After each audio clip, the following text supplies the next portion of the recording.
The controversy around NEET exams has continued to escalate, with new details emerging amid high voltage protests demanding a re-NEET and, of course, a CBI probe. Recent revelations from Bihar have intensified the situation, as the Economic Offences Unit has disclosed that NEET aspirants paid up to Rs 30 lakhs for leaked exam papers. Investigations have indicated the involvement of solver gangs in this paper leak. This gang involves exam center staff, printing press, coaching groups, and of course doctors too. Economic Offences Unit has summoned 9 candidates for questioning and arrested 14 people in the state of Bihar. Following the uproar, Education Minister Dharmendra Pradhan backtracked on his earlier statements. The opposition, of course, is now demanding stringent action, and the Supreme Court is hearing several pleas and petitions related to NEET. What's next in the NEET exam row is that exactly what we're going to discuss in the next half an hour. Joining us on the broadcast is Yashovardhan Azad, former CIC and IPS. Also with us on the show is Mr. KV Dhananjay, senior advocate. Aisha, who's a NEET aspirant, also joins us on the program. Last but not the least, Dr. PSV Rao, consultant surgeon, is joining us from Bangalore as well. All right, Dr. Rao, I'll begin with you. Well, so what do you make of, this circus, if I can call it, for the lack of a better word, which has been, spinning around the NEET examination? There are these deep-rooted gangs who have connects and, a profound networking within the NTA to orchestrate a scenario, to come up with some sort of a scheme where students pay and get access to examination papers in advance, and thereby having this huge discrepancy and this huge furor and uproar about 720 examination marks in Haryana from a particular center. What have you made of all this that has transpired in and around NEET, and what kind of an action do you think should be taken by the center at this stage? Because believe it or not, or like it or not, the center is, of course, responsible for getting this conducted. Dr. Rao?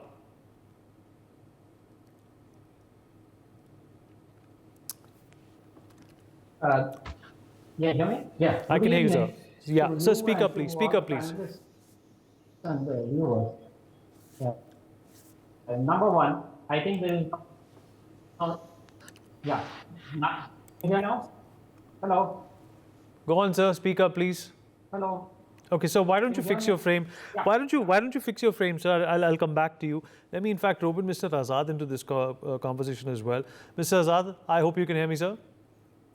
Very clearly. Sir, the CBI probe obviously is going to shed a lot of light towards, how are these anomalies and these discrepancies coming up when it comes to access to papers. But the fact of the matter is that unless this was caught, it wouldn't have been stopped. And it will be foolish to assume, sir, that this is the first time that something like this has happened. This perhaps has been going on for a number of years. What's the recourse for all of those students who've been shortchanged as a result of these illegal activities in and around NEET? There are a number of issues here. Number one, it's very well known that in certain places where the paper leaks have been taking place, and they have been taking place almost in all the states. When you have 4,157 centers, there are 25 lakh students appearing for an exam, then obviously you need some extremely important by way of infrastructure and by way of, invigilators. It's shocking that even after so many days, the education minister was just even defining whether it's a paper leak or not, whether you call the whole exercise vitiated, whether you call it that it's a bundle of absolute bunkum what has taken place. 25 lakh students are suffering now, and because of this idiotic way of awarding grace marks, there are 67 people who have topped. And I feel so pained to see students like Aisha Khan. The question is, it can be set right. Can the state ever say that you can't conduct an exam properly?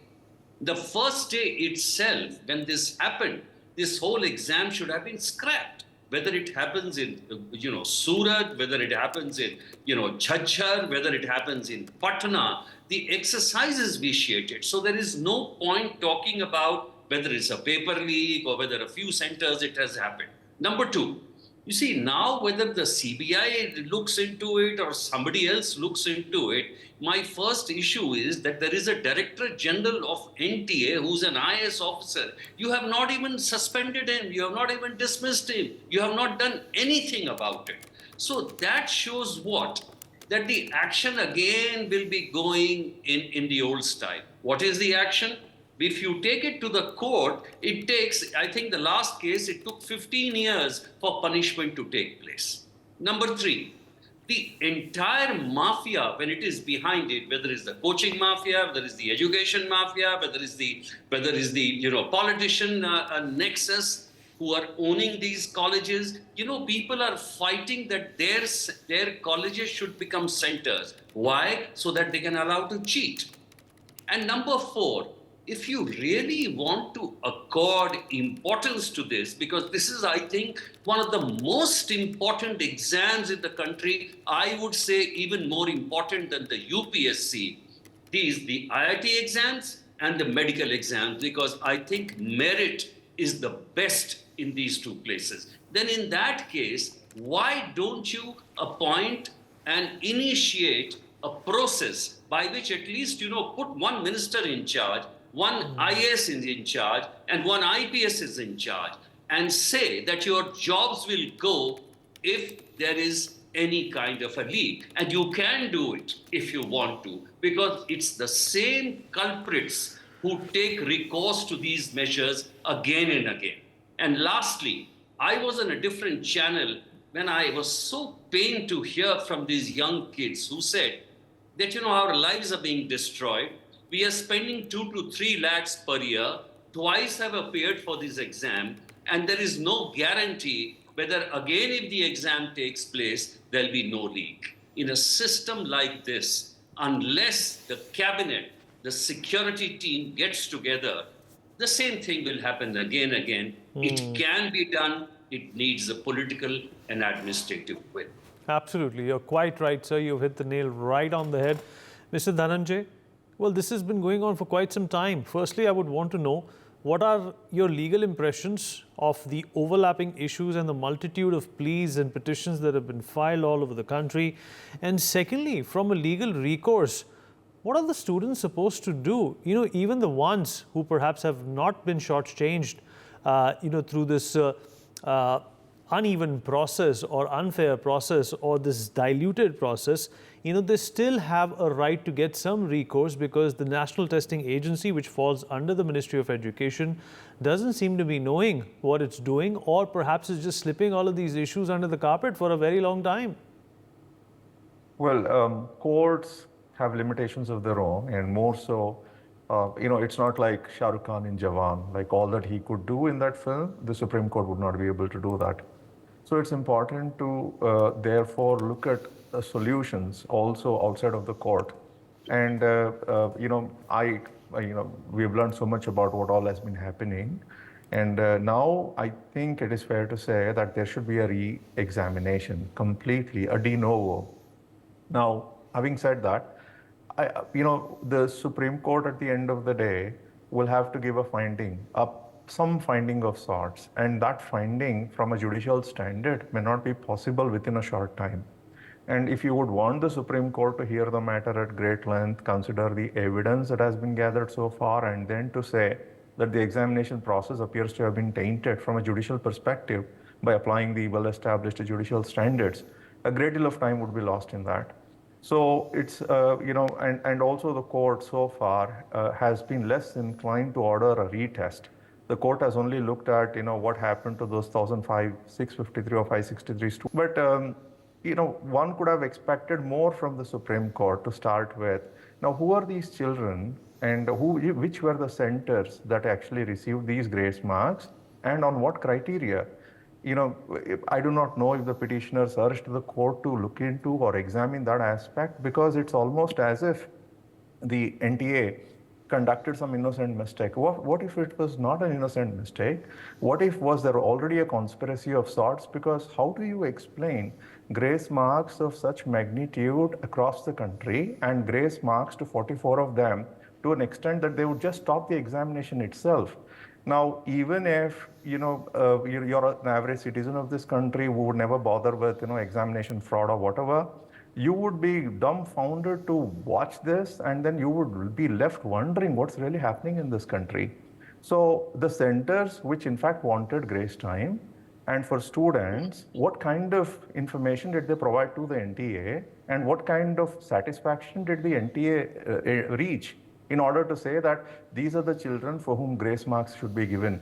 That information at this point of time is secretive.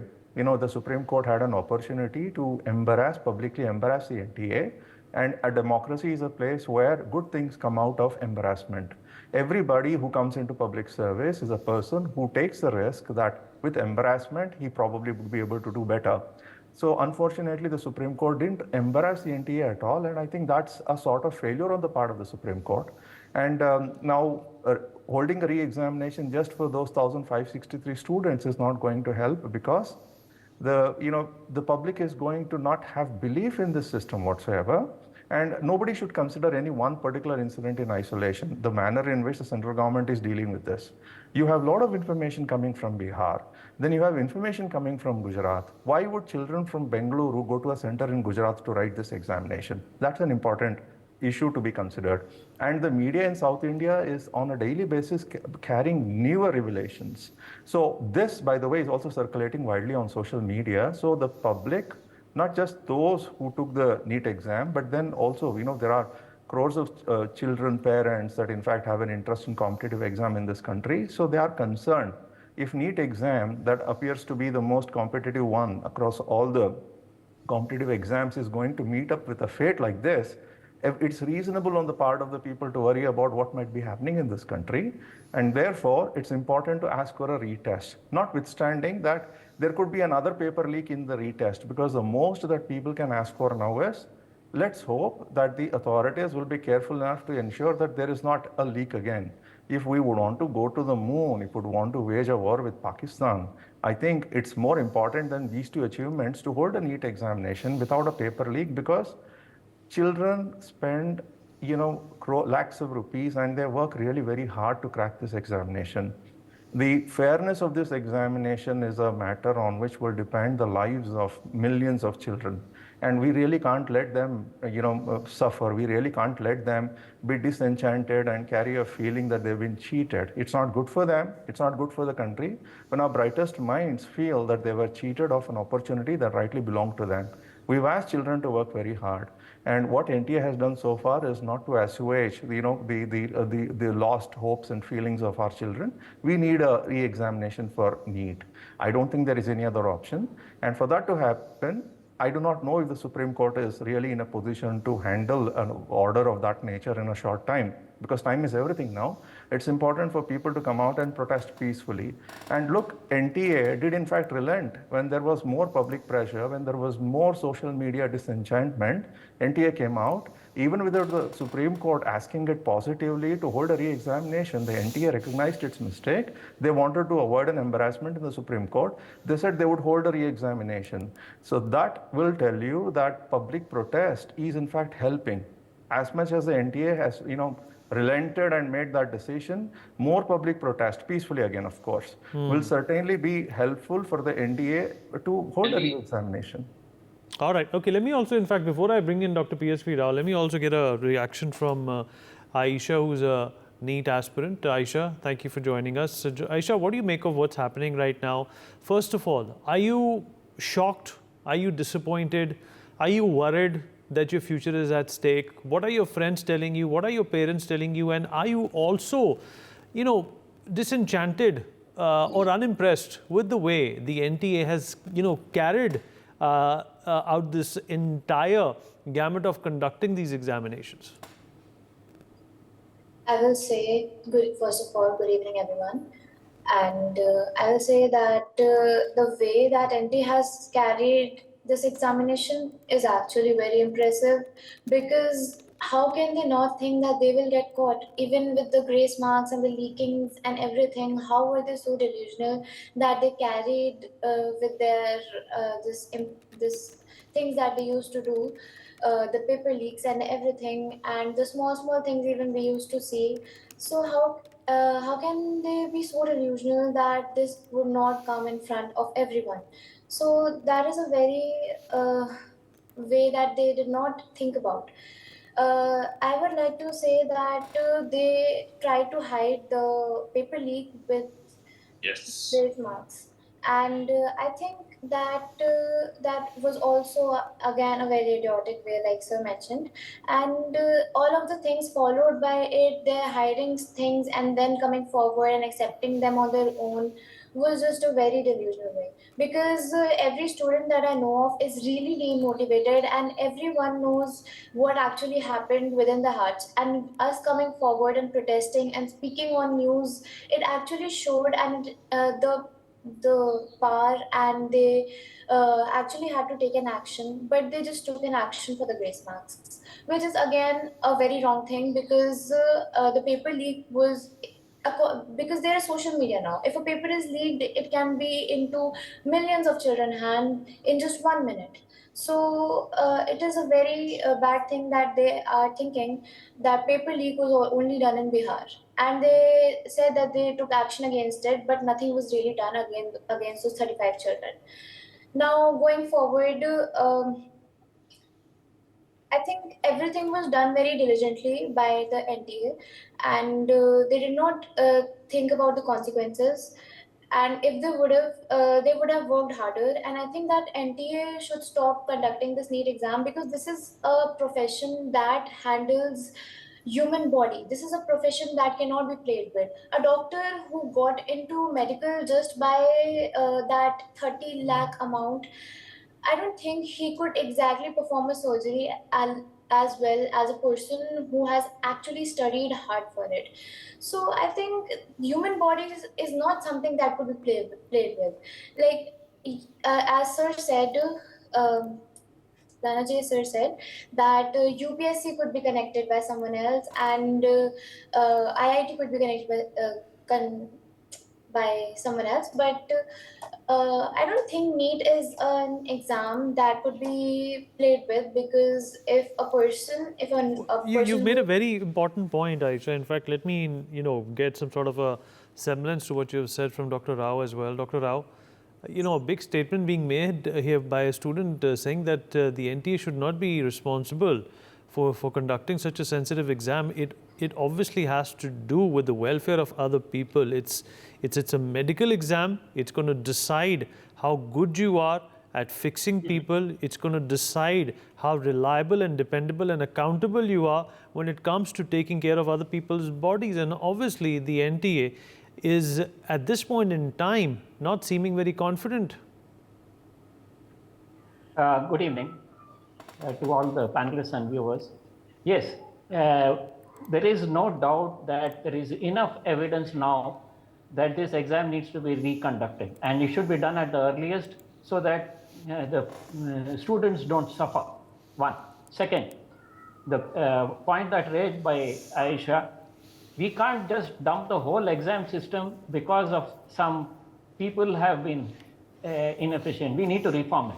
We have national exams going on for for UPSC and for the engineering, which have been conducting well. The reason why there is a huge problem in medicine is because there is a major demand and supply mismatch. We have got very few seats for the number of people who are applying for it. And this leads to attempts at corruption on various places. So we need to sort that out. And these are being MCQ questions. They have a big question bank. They can easily conduct but Dr. Rao, there are multiple of platforms, where the demand and supply is replete with anomalies and it's not equal. They don't seem to be having corruption there. Then why the NT? It's obviously a case of mismanagement, sir. Right. I fully agree with you. So we need to reform that. When there are already 2-3 platforms which are doing the exams in India without these problems, the medical exams, and we can't dump the whole system, but we need to reform it. We need to reform it in such a way that this problem doesn't occur again. And we shouldn't be wasting time now in delaying the fate of all these people who have applied for the exams this time. So for their sake, quickly reconduct the exam and be done with it, and take criminal action against those who are involved in this. Okay, Mr. Azad wants to respond to you, Dr. Rao. Yes. Mr. Azad, go ahead. You know, there's a demand and supply issue in the UPSC, in the IIT, in almost every exam. You know, one of the main reasons is, of course, that any civic immunity in this country will run short because you have 140 crores people. Now, that is a thing which is given. We can't do anything about it. But look at these children. Is it just so, you know, we deal things so mechanically, saying ki haan, fir se exam kara lo.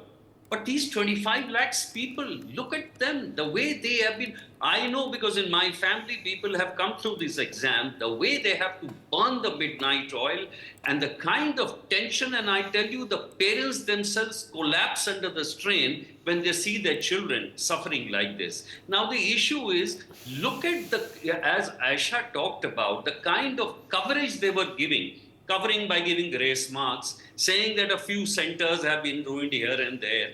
What I'm saying is, if some issue is so important and it is about our people who are going to become medical doctors, then why don't you accord the requisite importance to it?